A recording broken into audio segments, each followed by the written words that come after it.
Hello hello साथीहरू, फेरि पनि तपाईहरुलाई स्वागत छ। हामी यति बेला मर्स्याङदी नदी तरिरहेका छौं। यो पुल चाहिँ ठ्याक्कै मर्स्याङदी हो। अनि अब हामी चाहिँ यो सुरुङ मार्गमा छौं। यो तपाईहरुको देख्न सक्नुहुन्छ, यो सुरुङ मार्ग चाहिँ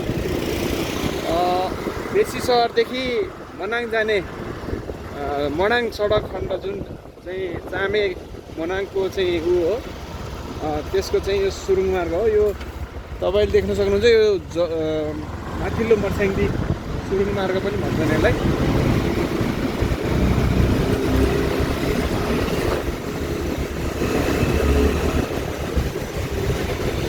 विदेश भन्दा कम छैन यो।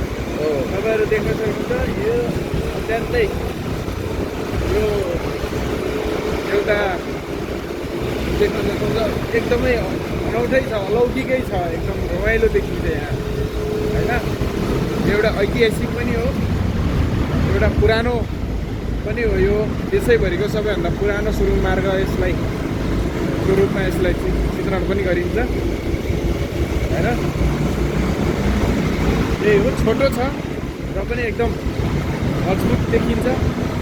अब यो मजबुत होला नहोला पछिको कुरा रह्यो, तर हामी चाहिँ अहिलेसम्म कहिल्यै पनि योभन्दा यसभन्दा अगाडि सुरुङ मार्गमा प्रवेश गरेकै थिएनौँ।